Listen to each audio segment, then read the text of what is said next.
श्री कृष्णचंद्र भगवान की जय। श्री कार्तिक मास महात्म का 34वां अध्याय। ऋषि गणों ने सूत जी से कहा, हे सूत जी, पीपल का वृक्ष शनिवार को क्यों नहीं पूजा जाता? शनिवार को छोड़कर सप्ताह में बाकी दिनों में ही क्यों पूजा जाता है और इतवार को क्यों नहीं पूजा जाता? तो सूत जी ने कहा, समुद्र का मंथन करने से जो रतन देवताओं को मिले थे, उनमें से देवताओं ने लक्ष्मी और कौस्तुभ मणि तो भगवान विष्णु जी को दे दी थी। विष्णु भगवान जब लक्ष्मी से विवाह करने के लिए तैयार हुए तो लक्ष्मी जी ने कहा, हे प्रभु, जब तक मेरी बड़ी बहन का विवाह नहीं हो जाता है, आप मुझ छोटी बहन से विवाह कैसे कर सकते हैं? इसलिए आप पहले मेरी बड़ी बहन का विवाह कीजिए, बाद में मुझसे अपना विवाह कीजिए, क्योंकि यही नियम है, यही प्राचीन रीति है। और लक्ष्मी जी के ऐसे वचन सुनकर के भगवान विष्णु ने लक्ष्मी जी की बड़ी बहन का विवाह उद्दालक ऋषि के साथ में करवा दिया। कोई नहीं करता, करा दिया जाता है। तो फिर वह अलक्ष्मी बड़ी कुरूप थी। लक्ष्मी जी की जो बहन थी अलक्ष्मी, अलक्ष्मी का अर्थ है दरिद्रता।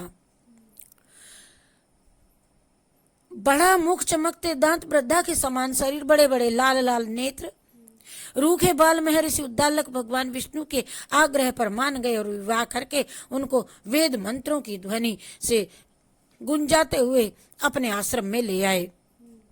यदि कोई बाबा जी ब्याह ना करे ऋषि मुनि, तो भगवान आकर के कहें तो उनको कर लेना पड़ता है। तो वे थे उद्दालक ऋषि। तो उन्होंने विष्णु जी के आग्रह पर उन्हें विवाह करके वेदों की ध्वनि से, जैसे फेरों में करते हैं, इस तरह से करा करके अपने आश्रम में ले आए उद्दालक ऋषि। वेद ध्वनि से गुंजित हवन के पवित्र धूप से सुगंधित मनोहर ऋषि आश्रम को देख करके वह तो इतनी दुखी हुई, उसने महर्षि उद्दालक से कहा, पतिदेव से, अलक्ष्मी ने, जहाँ इतर पुष्प और हवन की सामग्री की खुशबू अगरबत्ती की आती है, वहां अलक्ष्मी ने,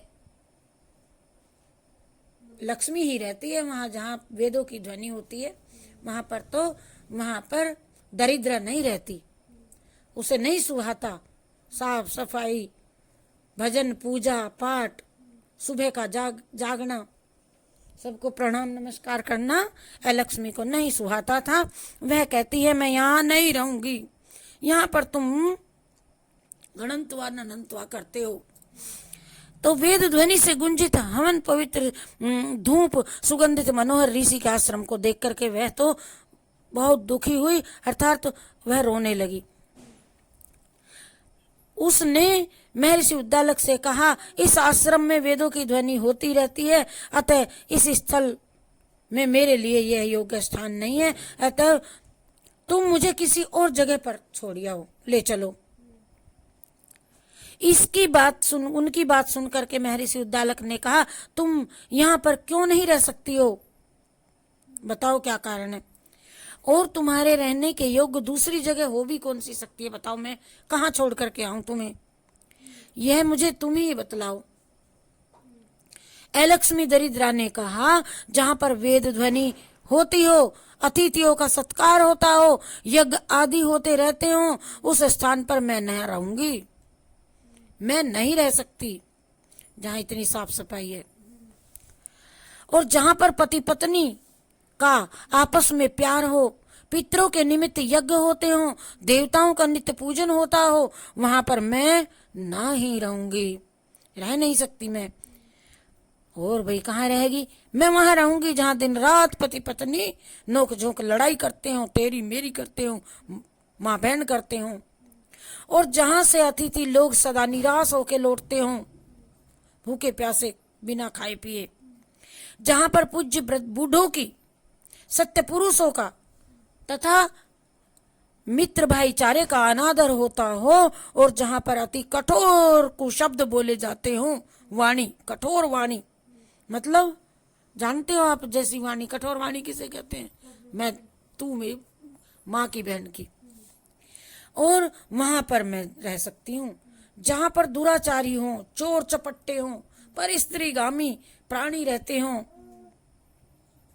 जहां पर गौओं का वध होता हो, मद्यपान होता हो, जहां पर रात दिन ब्रह्म हत्याएं होती हों, बलात्कार होते हों, पाप होते हों, वहां मैं प्रसन्नता पूर्वक निवास करूंगी। दरिद्रा ने उद्दालक ऋषि को कहा, अपने रहने का स्थान बताया। जैसे जैसे कह देते ना आजकल कि भाई माँ बाप तो सपने संजोए रखते हैं, इतना बड़ा करें, इतना बड़ा करें, पालें, पढ़ावें, स्कूल भेजें, नौकरी लगावें, फिर ब्याह करें, बहू का कमरा बनावें, ऊपर सोए, ऊपर रहेंगे, और ऐसी ऐसी आशा करें। और वो कहते हैं कि मैं वहां निवास अब पत्नी आती है तो वो उस घर को कहती है मैं इसमें नहीं रहूंगी, मुझे तो तू कहाँ ले जा, देहरादून, वहां अच्छी ठंडी हवाएं चलती है, नैनीताल ले जा। तो जिस घर में पति 30 साल पल चुका, उस घर में 30 सेकंड पत्नियां नहीं रहती। कौन सी पत्नियां? दरिद्रता रूपी पत्नियां।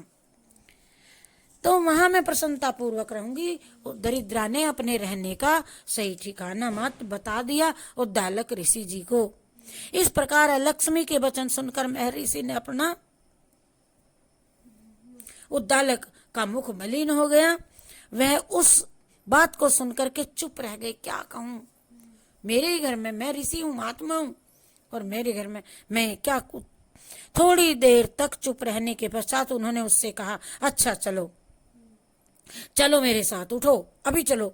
अच्छा तुम्हारे लिए मैं ऐसा स्थान खोजूंगा, चलो। अतः मैं जब तक तुम्हारे लिए कोई स्थान ढूंढ करके नहीं आता हूँ, रास्ते में एक पीपल मिलता है, कहते हैं तू ए दरिद्रा, ए लक्ष्मी, इसके में बैठ जा, मैं पूरी मतलब सब जगह ढूंढ करके आता हूँ, तब तक यहाँ से उठिए मत ना। लेकिन दरिद्रा कौन होती है? सूत जी ने कहा, मैं ऋषि उद्दालक उसको पीपल के नीचे बिठा करके स्वयं उसके रहने के योग्य स्थान ढूंढने के लिए उद्दालक ऋषि निकल पड़े।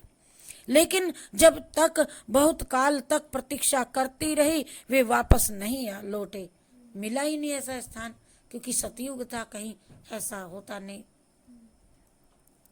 लड़ाई वड़ाई घर वाला ऐसा गंदा घर नहीं मिला। तो वे लौट करके नहीं आए, खोज नहीं कर सके। लेकिन जब तक वह बहुत काल तक प्रतीक्षा करने पर वापस नहीं लौटे, तो लक्ष्मी जोरों जोरों से रोती है। लुगाई, बुरी लुगाई कैसे रोती है, हाय रे उड़ गया रे, ऊतिया कर मर गया रे। तो उसकी गुंजायमान बैकुंठ में पहुंची, जहां पर विष्णु जी की पत्नी लक्ष्मी थी। लक्ष्मी को अपनी सगी बहन की, बड़ी बहन की आवाज सुनाई पड़ी, रोना सुनाई पड़ा। लेकिन जब तक बहुत काल तक प्रतीक्षा करने पर वापस नहीं लौटे, तो लक्ष्मी रोने लगी। उनका बुरी तरह से रोना श्री लक्ष्मी जी ने बैकुंठ में भी सुना। अपनी बहन का रोना सुन लक्ष्मी जी व्याकुल हो गई। उन्होंने दुखी होकर के भगवान विष्णु जी से कहा, आखिर बहन तो बहन होती है, भाई तो भाई होते हैं, कैसे भी हो। प्रभु, मेरी बड़ी बहन है लक्ष्मी पति के त्याग देने से अत्यंत दुखी हो रही है। हे नाथ, यदि मैं आपकी प्रिय पत्नी हूं, तो आप उसे आश्वासन देने के लिए उनके पास जाइए। लक्ष्मी जी की प्रार्थना सुन करके कृपा सिंधु भगवान लक्ष्मी जी को साथ लेकर के उसी पीपल के पेड़ के नीचे आ गए, पास पहुंच गए, जिसके नीचे वह लक्ष्मी हू करके बुरी तरह से रो रही थी। उसको आश्वासन देते हुए भगवान विष्णु जी ने कहा, हे लक्ष्मी क्यों रोती है, क्या दिक्कत है? इसी पीपल की जड़ में तुम सदा सदैव के लिए निवास करो, मैं कहता हूँ। विष्णु जी ने कहा, क्योंकि मेरे ही अंश से इस पीपल वृक्ष की उत्पत्ति हुई है और इसमें मेरा निवास है। प्रति वर्ष गृहस्थी लोग तुम्हारा पूजन करेंगे यहाँ, लक्ष्मी का, और उन्हीं के घर में तुम्हारी छोटी बहन लक्ष्मी रहेगी, जो तेरे यहाँ आकर के दर्शन और पूजन करेंगे। स्त्रियों को विविध प्रकार के उपहारों से तुम्हारी पूजा करनी चाहिए पीपल के वृक्ष में, दरिद्रा की विष्णु जी ने कहा सब स्त्रियों को तुम्हारी विविध प्रकार से पूजा करनी चाहिए, मनुष्यों को भी चाहिए कि वह पुष्प धूप गंध आदि से तुम्हारी पूजा करे, तभी लक्ष्मी उन पर प्रसन्न होंगी। जब बड़ी बहन की पीपल में पूजा करोगे तो तभी ये लक्ष्मी प्रसन्न होंगी। तो सूत जी कहते हैं कि भगवान श्री कृष्ण सत्यभामा और पृथु नारद का संवाद इस प्रकार है। लक्ष्मी के वचन महर्षि उद्दालक मलिन हुए। उद्दालक तो लौट करके आए नहीं, और तुम्हारी जो पूजा करेंगे लक्ष्मी उन पर प्रसन्न होंगी। और सूत जी कहते हैं कि भगवान श्री कृष्ण सत्यभामा और पृथु और नारद का संवाद तुम लोगों को सब मैंने सुना दिया। लक्ष्मी दरिद्रता का भाई, जिसके सुनने मात्र से ही मनुष्य के सभी पाप नष्ट हो जाते हैं और बैकुंठ लोक की उनको प्राप्ति होती है जो इसे सुनते हैं पूरे कार्तिक महात्म को।